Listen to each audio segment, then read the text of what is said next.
Assalamualaikum warahmatullahi wabarakatuh. Alhamdulillahirrabbilalamin. Assalatu wassalamu ala asyrafil anbiya wal mursalin Sayyidina wa maulana Muhammadin wa ala alihi wa sahbihi ajma'in amma ba'du. Alhamdulillah pada hari ini kita dapat melanjutkan diskusi psikologi perkembangan anak yang dimana pada hari ini kami dari kelompok 7, saya Rabiatul Adawiyah dan rekan saya Febrina Selviani akan mempresentasikan makalah dengan judul Perkembangan Efektif Remaja dari Segi Emosi dan Segi Penyesuaian Sosial. Untuk mempersingkat waktu, kita akan mulai ke pembahasan yang pertama, yaitu pengertian perkembangan efektif. Efektif mencakup emosi atau perasaan yang dimiliki oleh setiap peserta didik, yang juga perlu mendapatkan perhatian dalam pembelajaran. Pemahaman guru tentang perkembangan efektif siswa sangat penting untuk keberhasilan belajarnya. Aspek-aspek efektif tersebut dapat terlihat selama proses pembelajaran, terutama ketika siswa bekerja berkelompok. Perkembangan efektif adalah materi berdasarkan segala sesuatu yang berkaitan dengan emosi seperti penghargaan, nilai, perasaan, semangat, minat, sikap terhadap sesuatu hal. Pada ranah afeksi, belum menyusun pembagian kategorinya dengan David Kratol, yaitu ada 5. Yang pertama, penerimaan, mengacu kepada kemampuan untuk memperhatikan dan merespons stimulasi yang tepat. Juga kemampuan untuk menunjukkan atensi atau penghargaan terhadap orang lain. Dalam domain atau ranah efektif, penerimaan merupakan hasil belajar yang paling rendah. Contohnya, mendengarkan pendapat orang lain. Kedua, responsif. Domain ini berada pada tingkat di atas penerimaan, dan ini akan terlihat ketika siswa menjadi terlibat dan tertarik kepada suatu materi. Anak memiliki kemampuan berpartisipasi aktif dalam suatu pembelajaran dan selalu memiliki motivasi untuk bereaksi dan mengambil tindakan. Contohnya, ikut berpartisipasi dalam diskusi kelas mengenai suatu pelajaran. Yang ketiga, penilaian. Domain ini mengacu kepada pentingnya nilai atau ketertarikan diri terhadap sesuatu, seperti penerimaan, penolakan, atau tidak menyatakan pendapat. Juga kemampuan ini untuk menyatakan mana hal yang baik dan yang kurang baik dari suatu kegiatan atau kejadian dan mengekspresikannya ke dalam perilaku. Contoh, mengusulkan kegiatan kelompok untuk suatu mata pelajaran. Yang keempat, organisasi. Tujuan dari ranah organisasi adalah menyatukan nilai, sikap yang berbeda yang membuat anak lebih konsisten dan membentuk sistem nilai internalnya sendiri dan menyelesaikan konflik yang timbul di antaranya. Juga mengharmonisasikan berbagai perbedaan nilai yang ada dan menyelaraskan berbagai perbedaan tersebut. Yang terakhir, kelima, yaitu karakterisasi. Acuan dari domain ini adalah karakter seseorang dan daya hidupnya. Semua ini akan tercermin dalam sebuah tingkah laku yang ada hubungannya dengan keteraturan pribadi, sosial, dan emosi. Nilai-nilai telah berkembang sehingga tingkah laku lebih mudah untuk diperkirakan. Kita masuk ke pembahasan yang kedua, yaitu perkembangan efektif remaja dari segi emosi.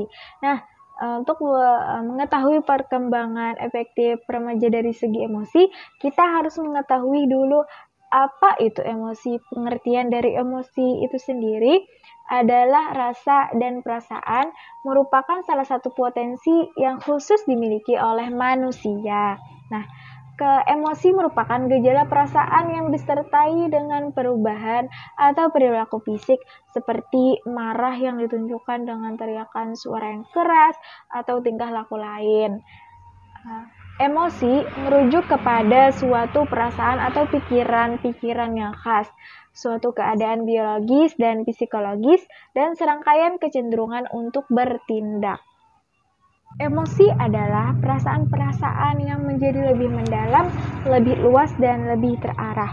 Berbagai macam emosi, contohnya tuh ada gembira, ceria, marah, takut, cemas, benci, dan lain-lain. Nah, Pengertian lain dari emosi adalah warna efektif yang kuat yang ditandai oleh perubahan-perubahan fisik. Lanjut ke pembahasan yang kedua, yaitu karakteristik perkembangan emosi pada remaja. Yang pertama ada cinta atau kasih sayang. Faktor yang penting dalam kehidupan remaja adalah kapasitasnya untuk mencintai orang lain dan kebutuhan untuk mendapatkan cinta orang lain. Seorang remaja akan mengalami jatuh cinta di dalam masa kehidupannya setelah mencapai usia belasan tahun. Pada remaja yang berontak secara terang-terangan dan nakal, besar kemungkinan itu disebabkan oleh kurangnya rasa cinta dan dicintai yang tidak disadari. Yang kedua, gembira. Rasa gembira akan dialami apabila segala sesuatu berjalan dengan baik. Dan para remaja akan mengalami kegembiraan jika ia diterima sebagai teman, sahabat, atau diterima cintanya. Lanjut yang ketiga, yaitu kemarahan dan permusuhan, dimana yang kita ketahui bahwa dicintai dan mencintai adalah gejala emosi bagi perkembangan pribadi yang sehat. Nah, rasa marah juga penting dalam kehidupan, karena melalui rasa marahnya seseorang tuntutannya sendiri dan kepemilikan minat-minatnya sendiri. Lanjut, menurut Behler 1972 membagi ciri-ciri emosional remaja menjadi 2 rentan usia. Yang pertama yaitu rentang usia 12 sampai 15 tahun. Nah, pada usia ini terjadi perubahan jasmani yang sangat cepat, yakni dengan mulai tumbuhnya ciri-ciri keremajaan yang terkait dengan matangnya organ-organ seks. Nah, perubahan fisik yang terkait dengan seksual ini mengakibatkan terjadinya goncangan emosi, kecemasan, dan kekhawatiran pada diri remaja. Bahkan pada kondisi ini dapat mempengaruhi kesadaran beragamanya, apalagi jika remaja kurang mendapatkan pengalaman atau pendidikan agama sebelumnya. Nah, remaja cenderung skeptis atau acuh tak acuh sehingga malas dan enggan melakukan berbagai ritual keagamaan. Pun ciri-ciri emosional remaja pada usia 12 sampai 15 tahun ini menurut Behler, yang pertama yaitu pada usia ini seorang siswa atau anak lebih banyak murung dan tidak dapat diterka. Nah, siswa mungkin lebih bertingkah laku kasar dan menutupi kekurangan dalam hal rasa percaya diri. Yang ketiga, ledakan-ledakan kemarahan itu bisa terjadi.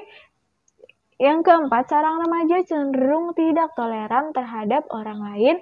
Dan yang kelima, siswa-siswa mulai mengamati orang tua dan guru-guru mereka dengan objektif dan mungkin marah apabila mereka ditipu dengan gaya guru yang bersikap serba tahu. Kedua, rentang remaja usia 15-18 tahun. Nah, ciri-ciri emosional remaja pada usia 15-18 tahun ini, yang pertama yaitu pemberontakan remaja merupakan pernyataan-pernyataan atau ekspresi perubahan yang universal dari anak-anak ke dewasa. Nah, yang kedua, karena bertambahnya kebebasan mereka, banyak remaja yang mengalami konflik dengan orang tua mereka itu. Yang ketiga, siswa pada usia ini sering melamun memikirkan masa depan mereka. Nah, pada dasarnya pola perkembangan emosi pada masa remaja dengan pola emosi pada masa kanak-kanak itu sama. Hanya saja penyebab muncul dan memuncaknya emosi itu berbeda. Pada masa anak-anak, ledakan lebih banyak disebabkan oleh hal-hal yang bersifat material, konkret, sedangkan pada masa remaja itu penyebabnya bersifat abstrak. Misalnya, menjadi marah jika dikatakan sebagai kanak-kanak, merasa diperlakukan tidak adil atau ditolak cintanya. Nah, pelampiasan emosi remaja tidak lagi bentuk meledak-ledak atau tidak terkendali seperti menangis keras atau guling-guling, tapi lebih terlihat kepada gerakan tubuh yang ekspresif, misal tidak mau berbicara, atau melakukan kritikan terhadap objek penyebab marahnya itu. Nah, perilaku semacam ini disebabkan oleh mulai adanya pengendalian emosi yang dilakukan remaja dan biasanya tercapai kematangan emosional itu pada akhir masa remaja. Nah, oke. Untuk pembahasan yang ketiga itu dilanjutkan oleh rekan saya, Febrina Selviani. Kita lanjut ke pembahasan selanjutnya, yaitu adalah perkembangan afektif remaja dari segi penyesuaian sosial. Sebelum kita lanjut ke materinya, kita membahas dulu apa yang dimaksud dengan penyesuaian sosial ya teman-teman. Jadi penyesuaian sosial merupakan suatu proses penyesuaian diri terhadap lingkungan sosial atau penyesuaian dalam hubungan antar sesama manusia. Nah, menurut Kaplan dalam Kartini Kartono 1993, beliau menyebutkan bahwasanya penyesuaian sosial ialah perjalanan secara harmonis suatu relasi dengan lingkungan sosial, merupakan juga pembelajaran tingkah laku yang diperlakukan atau mengubah kebiasaan yang ada sedemikian rupa sehingga cocok bagi suatu masyarakat sosial tertentu. Menurut Schneider 1964 mengemukakan tentang penyesuaian sosial bahwa social adjustment signifies atau penyesuaian sosial adalah kemampuan untuk bereaksi secara efektif dan sehat terhadap situasi, realitas, dan relasi sosial sehingga tuntutan hidup bermasyarakat dipenuhi dengan cara yang dapat. Oke, kita masuk ke pembahasan yang utama, yaitu penyesuaian sosial pada masa remaja, di mana remaja harus membuat banyak penyesuaian baru untuk mencapai tujuan dari pola sosialisasi dewasa mereka. Oke, lebih lanjutnya oleh Moh Surya mengemukakan bahwa bentuk mekanisme penyesuaian ciri dikelompokkan menjadi 3 bagian. Yang pertama ada penyesuaian sosial yang normal atau well adjustment, yaitu individu yang berhasil melakukan penyesuaian diri atau penyesuaian sosial tadi dengan lingkungannya dan memiliki penyesuaian diri yang normal, ditandai dengan yang pertama tidak menunjukkan adanya ketegangan emosional, yang kedua tidak menunjukkan adanya mekanisme psikologis, dan yang ketiga tidak menunjukkan adanya frustasi pribadi, yang keempat memiliki pertimbangan rasional dan pengarahan diri, yang kelima mampu dalam belajar, yang keenam menghargai pengalamannya, dan yang terakhir yang ketujuh bersikap realisasi dan objektif. Nah, yang B adalah penyesuaian diri yang salah atau maladjustment, yaitu terjadi apabila individu bersangkutan tidak dapat melakukan penyesuaian sosial secara normal ataupun maladjustment, ditandai dengan berbagai bentuk tingkah laku yang salah, tidak terarah, emosional, sikap yang tidak realistis, dan agresif dan sebagainya ya teman-teman. Terus yang terakhir beliau mengelompokkan kelompok ketiga ini dengan jenis penyesuaian yang patologis atau pathologic adjustment, yaitu penyesuaian yang lebih parah daripada maladjustment tadi dalam kasus yang lain, di mana individu bersangkutan memerlukan perawatan khusus yang lebih bersifat kritis. Memasuki masa remaja, siswa diharuskan telah memenuhi tugas-tugas perkembangannya pada masa anak-anak agar siswa dapat menjalani tugas-tugas perkembangan remajanya dengan baik, sehingga ketika siswa memasuki masa selanjutnya yaitu masa dewasa, ia dapat tumbuh dan berkembang secara wajar dan baik. Masuk kepada pembahasan yang keempat, yaitu masalah yang sering muncul dalam perkembangan afektif pada masa remaja, di mana di sini dipengaruhi oleh 3 faktor, yaitu faktor bawaan, ada faktor kematangan, dan faktor lingkungan. Masalah-masalah yang timbul ini bertalian dengan perkembangan perilaku sosial anak, moralitas, dan keagamaan anak tersebut. Misalnya, keterikatan hidup mereka dengan geng yang tidak terbimbing, yang mudah menimbulkan kenakalan remaja, konflik dengan orang tua, dan melakukan perbuatan yang justru bertentangan dengan norma masyarakat dan agama. Nah, di sini kami membaginya menjadi beberapa contoh ya. Ini merupakan isu atau permasalahan yang sering terjadi dan cukup fatal akibatnya. Yang pertama adalah merokok. Mungkin menurut kita merokok itu hal yang wajar dan biasa ya bagi di kalangan remaja, tapi ternyata merokok itu memiliki sisi negatif dan mungkin banyak banget negatifnya. Nah, jadi pada masa modern saat ini nih, kebiasaan merokok itu dianggap merupakan sesuatu hal yang dapat memberikan kenikmatan bagi si perokok tadi.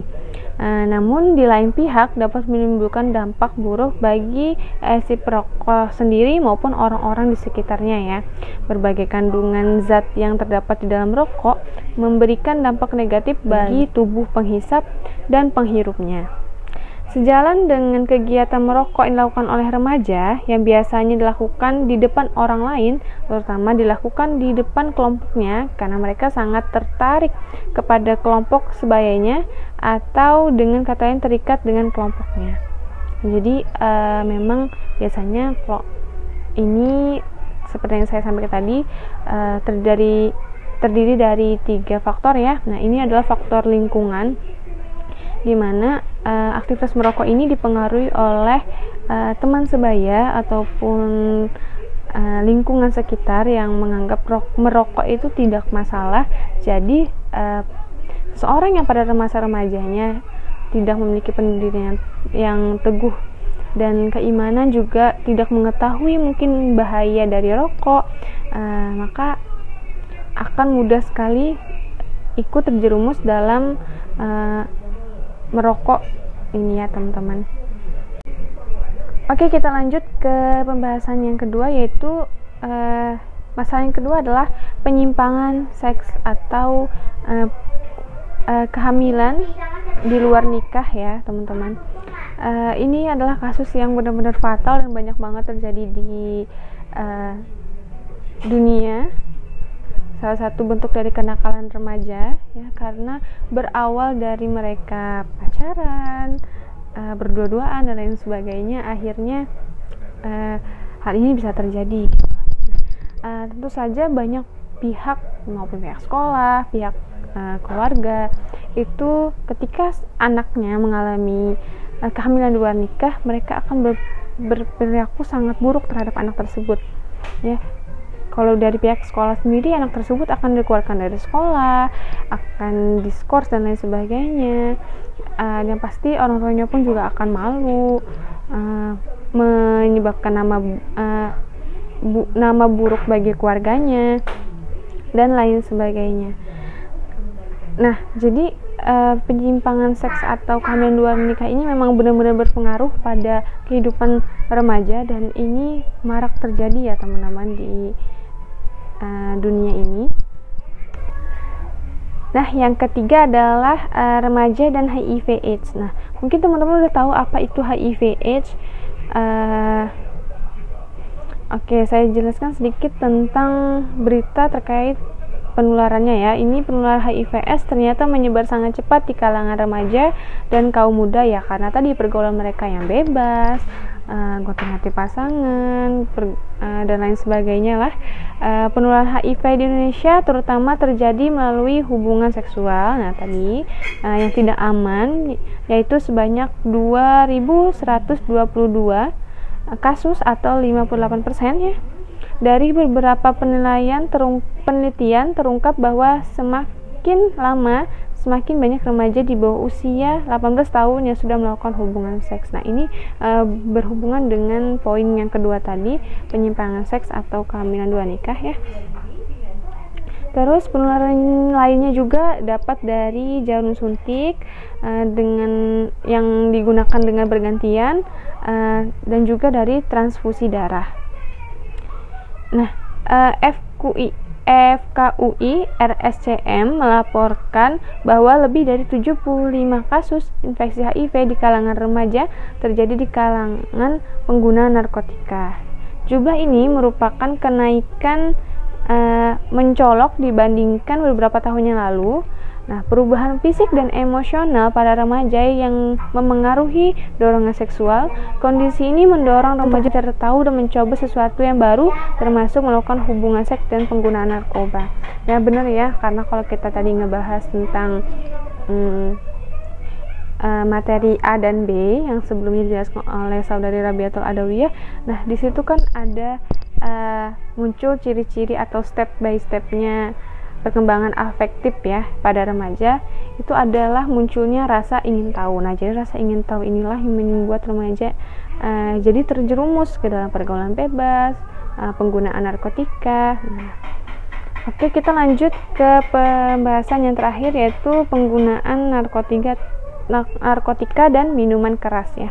Narkotika sendiri adalah zat ya atau obat yang berasal dari tanaman atau bukan tanaman, baik sintetis maupun semi sintetis, yang dapat menyebabkan penurunan atau perubahan kesadaran, hilangnya rasa nyeri, dan dapat menimbulkan ketergantungan. Nah, kalau minuman keras sendiri itu bisa oplosan ataupun win dan lain sebagainya yang memabukkan. Nah, kalau di dalam agama sendiri kan narkotika dan minuman keras ini benar-benar dilarang dan diharamkan ya teman-teman. Jadi saya harapkan teman-teman tidak ada niatan untuk mencobanya atau memperjualbelikannya, karena ini juga sangat dilarang oleh negara kita ya.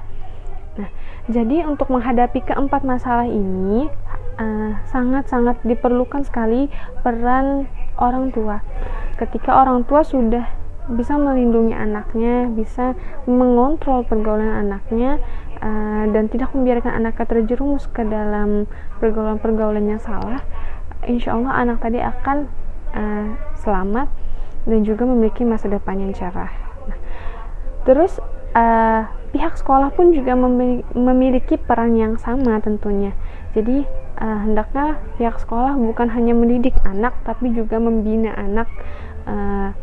Bukan hanya ngasih tahu anak bahwa ini A, B, C nggak boleh, tapi juga memberikan gambaran dan apresiasi lebih kepada anak-anak yang memang memiliki pergaulan yang bagus kayak gitu ya. Nah, mungkin itu aja yang dapat saya sampaikan. Salah hilapnya saya mohon maaf. Semoga bisa bermanfaat. Assalamualaikum warahmatullahi wabarakatuh.